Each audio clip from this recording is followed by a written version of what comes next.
Hello and welcome to my presentation. My name is Kayla McCown and I am currently a graduate student of forensic science at Marshall University located in Huntington, West Virginia.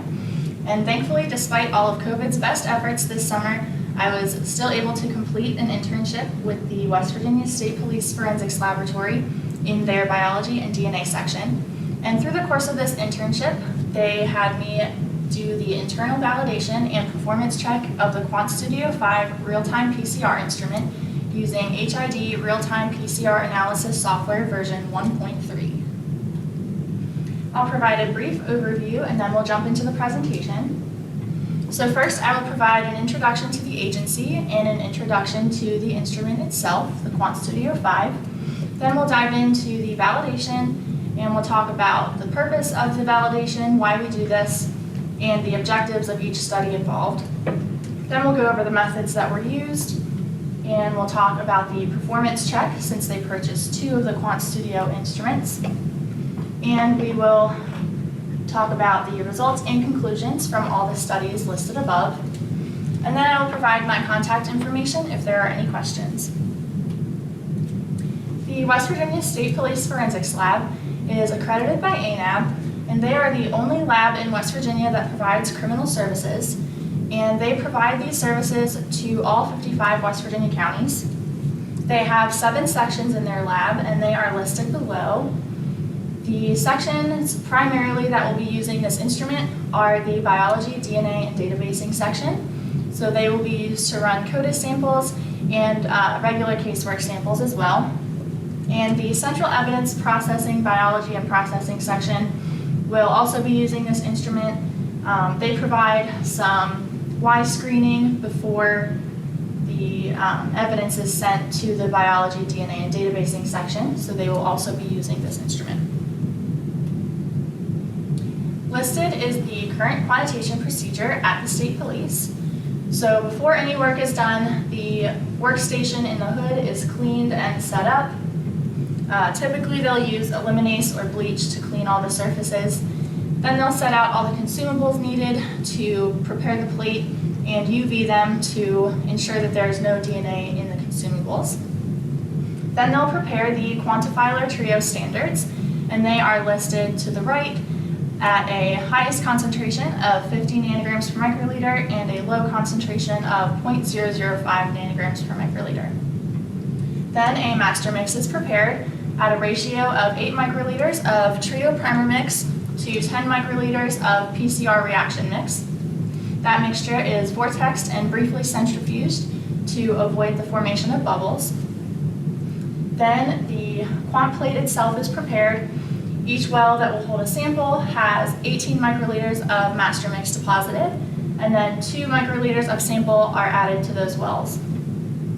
Then the plate is sealed with an optical film. This helps to avoid any splashing that will occur inside the instrument. And then finally, before the plate is run on the 7500, they will centrifuge the plate in order to eliminate any bubbles that were formed in the pipetting. Then that plate is taken and finally run on the Applied Biosystem 7500 real-time PCR system with HID real-time PCR analysis software version 1.2. So through the course of this validation, we needed to validate the instrument itself and the new software that it came with, version 1.3. So this instrument will be used in accordance with version 1.3 of the HID software and the quantifiler trio kit. The main differences between their old methods and this new method is going to be the implementation of virtual standard curves, which are available in the new software, version 1.3. Also, within the instrument itself, the 7500 used a CCD camera, or charge couple device, to identify the fluorescence in the samples. The QuantStudioTM is going to use a complementary metal oxide semiconductor camera, or CMOS, with a bright white LED to provide the same purpose. The QuantStudioTM can stand alone without the need for a desktop interface, or you can have the desktop interface as well, which is what the State Police has chosen to do. The maintenance schedule is also less strenuous and allows for a lot more time for casework, calibrations, and background checks only need to be done between 6 months and 2 years with this new instrument, where the 7500 required them a lot more frequently. Now I'll provide an introduction to the virtual curves. So like I mentioned, this is available in the version 1.3 software, and this allows for standard curves to be run and averaged together, and those average values to be placed in the software to compare all of the samples to. So with the use of virtual curves, there's going to be less variation, and this variation can arise anywhere from between plates run on the instrument or the pipetting variation of the analysts. Also, mixing time can be another variable that can be introduced into DNA analysis. And also with the manually prepared standard curves, the degradation after time is always a factor. So many labs choose to not use those standards after a month, but data is not going to degrade after time, so that is another positive of the virtual curves. So in red on the well plate are the 2 lanes of standard curves that are currently added at the state police. And with their new implementation of virtual curves, this will be done 3 times on one plate, and all of those values will be averaged together to provide a little room for some variation between the standard curves that would be added on a plate. These virtual standard curves are specific to the instrument and to the kit lot number. So later on in the presentation, I will list the values for these virtual curves, and you'll see that there is one for each instrument and each kit used on each instrument. And now we will briefly discuss the QAS standard 9.5.2, which requires that an internal standard is used on each well plate. So this can be done, or the West Virginia State Police has decided to choose a concentration of 0.5 nanograms per microliter as their internal calibrator. And they haven't done this yet, but they are working towards it. They will take many samples of a known concentration of 0.5 nanograms per microliter and do some data analysis on those values to provide a range of plus and 3 minus standard deviations. And in future casework, that sample must fall in those 3 standard deviations in order for those quantitation values to be used for the casework. So why do we even do internal validation in the first place? So 2 very obvious reasons are SWGDAM and the FBI QAS standards. So SWGDAM provides us with a definition of validation that states it is an accumulation of test data within the laboratory to demonstrate that established methods and procedures perform as expected. And then the FBI QAS standards list out the required studies for each validation. So those are listed below, and I've also added virtual curves to that. They're obviously not listed within the QAS document, but we performed it within this study, so I wanted to add that there.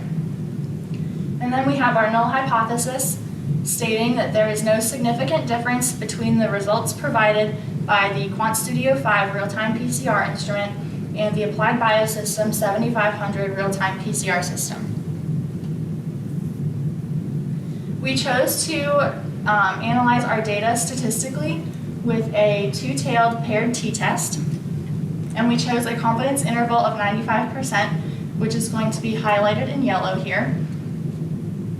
And because we chose a 95% confidence interval, our alpha value will be 0.05.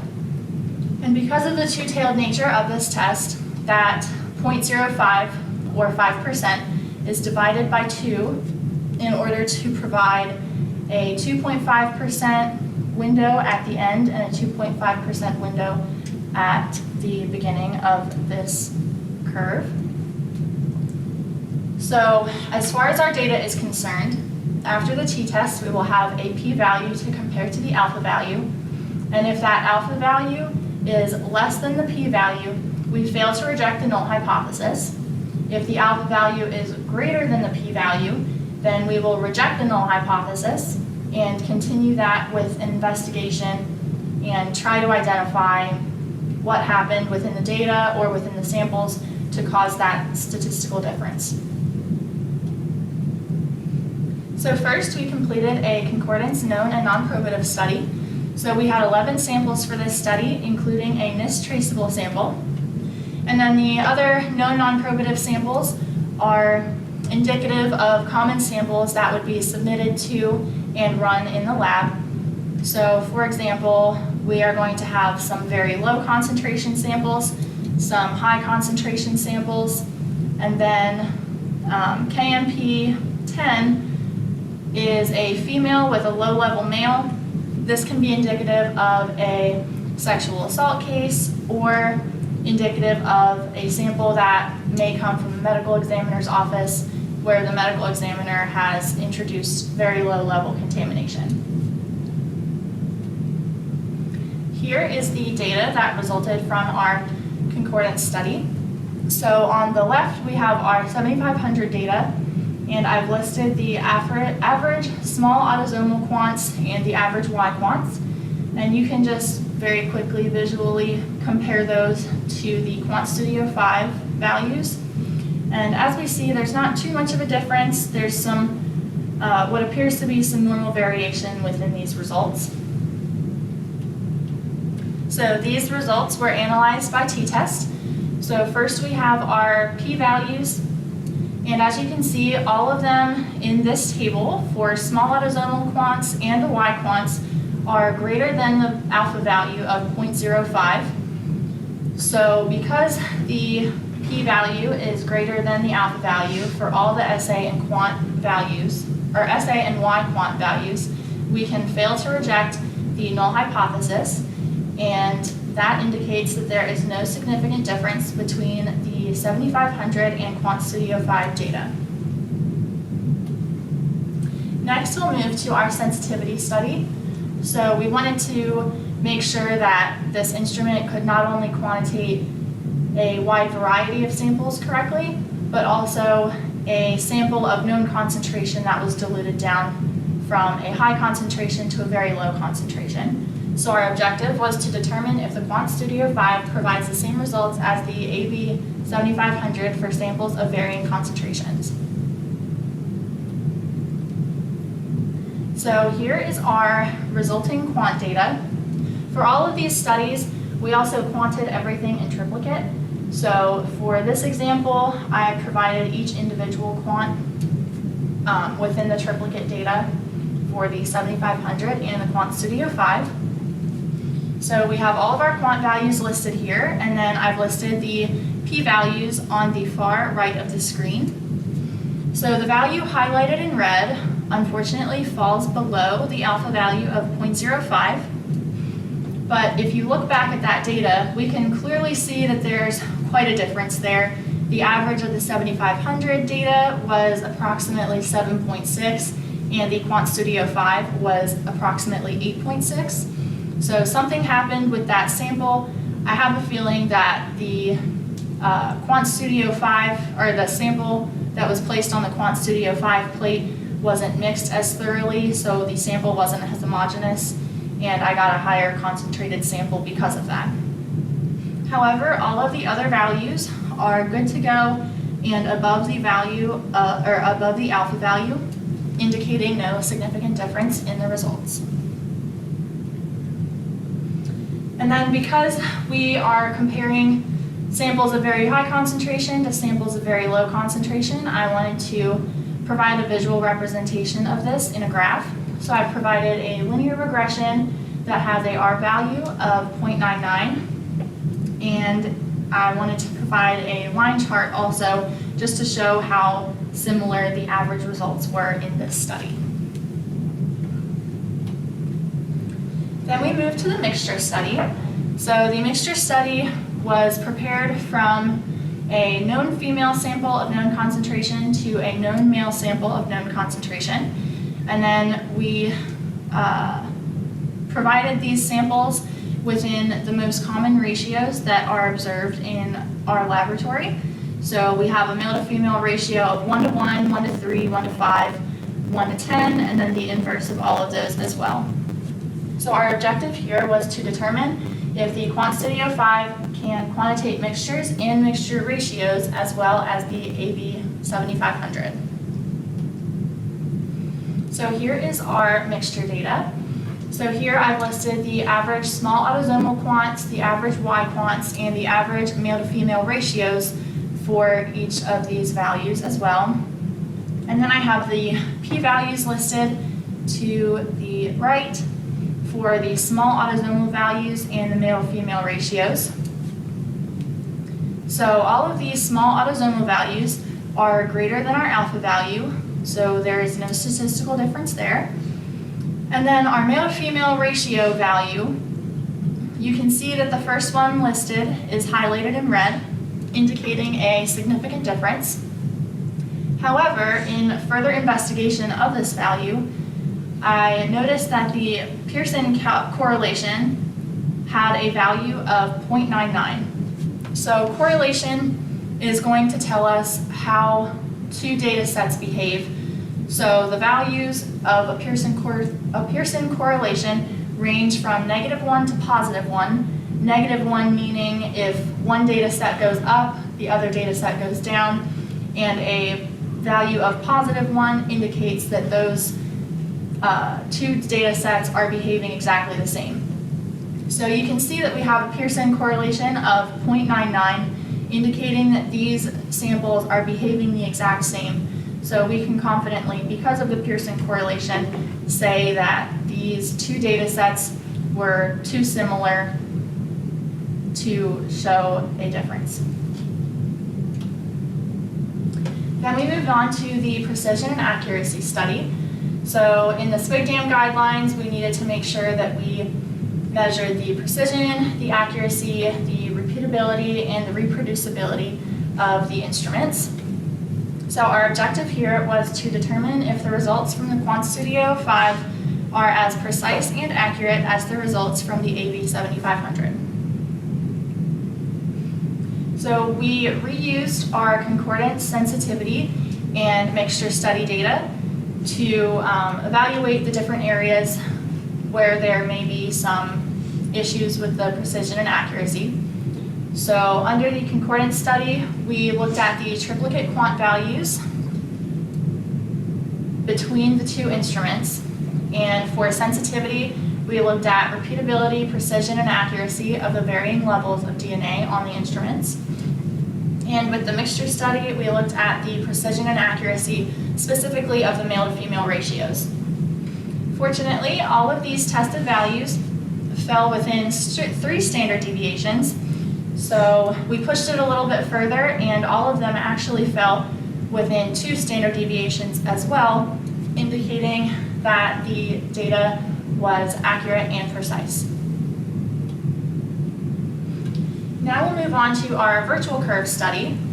So our objective here was to make sure that the validation instrument will provide the same results of a variety of known non-probative and mixture samples when a virtual curve is applied, as well as manually prepared standard curves. So all of these virtual curve values must fall within the specified boundaries outlined within the lab's procedure manual. So listed here, as I said earlier, these virtual curves are specific to their kit lot number and also to the instrument that they are run on. So 3 sets of manually prepared standards of each kit were run on each instrument, and those average slope, y-intercept, and r-squared values are identified within this table. So here we have our virtual curve data for our concordance study. Again, the virtual curves were used for all of the outline studies that we had completed so far. So you're going to notice a lot of red in this table. So first we have the standard curve SA quant data listed, and then the virtual curve SA quant data. So you're going to notice that these values are very similar to each other. And this is because some of the standard curves that were averaged into the virtual curves were also present on the concordance study plate.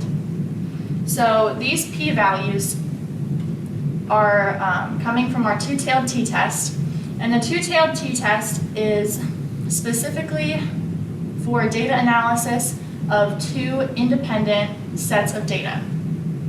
So because our two sets of data here are not fully independent from each other, so with the original concordance data where we were comparing the 7500 quant values to the QuantStudio5 quant values, we were talking about two separate reactions on two separate instruments. Here we are talking about the same well in the same well plate and just one reaction in that well. So all of our p-values are going to be very small, but if you'll look in the last column, we see our Pearson correlation values, which are all 0.99 and above, indicating that these samples are behaving exactly the same. Here's our data for the virtual curve study with the sensitivity data. So we have our standard curve average quants and our virtual curve average quants listed in the table. And again, I wanted to show the line graph just to show that you can barely see the blue standard curve line in this graph because they are so close with the orange values. Finally, we have our mixture study with the virtual curve data. So I've listed all of the average quant values and the average male to female ratios. So you can visually compare these quickly and see that they are almost exactly the same. If you just look at mixture 1, there's very small variation because we are talking about, again, the same reaction in the same well. So here is our sensitivity and mixture t-test results. So again, all of our p-values are very, very low in both of these tables, and they are going to all fall below the 0.05 alpha value. So once again, we looked at the Pearson correlation values, and I don't have them listed here, but all of them are 0.99 or 1. So because our t-test value for our p-value would indicate that there is a significant difference between these results, our Pearson correlation value can help us to identify that difference as a severe lack of difference between the data sets. And then with any DNA lab, we have to worry about contamination. So I have the SWGDAM guidelines listed on the left of the screen. And our contamination study included the use of reagent controls.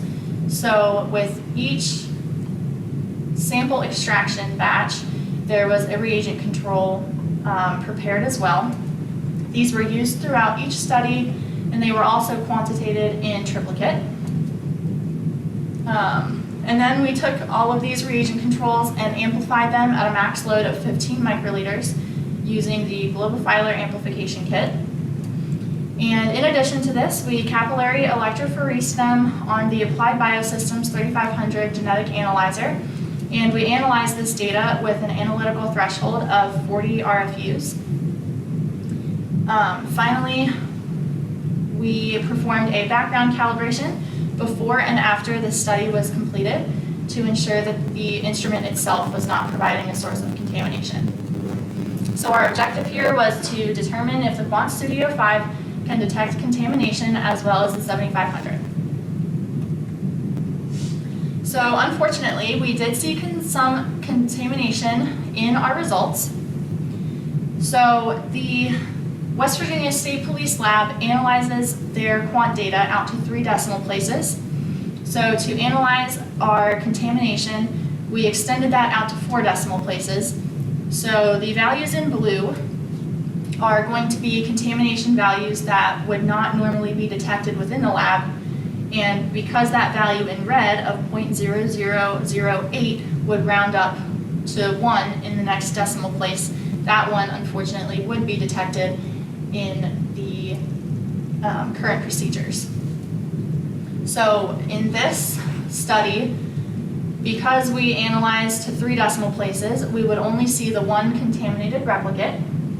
So we performed the background calibration, and we determined that the result of this contamination was some kind of outside contamination event, whether that was present in the consumables or potentially there was dirt or dust on the outside of the well plate that was detected by fluorescence, or perhaps there was something within the preparation procedure that caused this contamination event. Now we'll move to the performance check, which involved the QuantStudio5 number 1 instrument and the number 2 instrument. So here we have the definition of a performance check in the SWGDAM guidelines and in the FBI QAS standards as well. So for our performance check, we used all of the same samples that we used for our internal validation.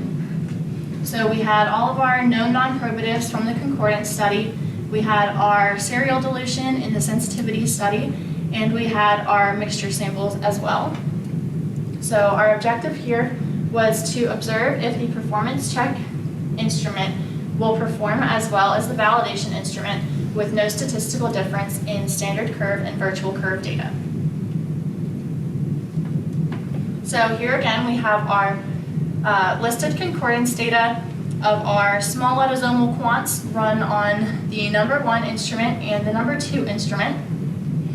So again, because these samples were run on 2 separate instruments, and we're not talking about the same reaction here, we're talking about 2 separate reactions.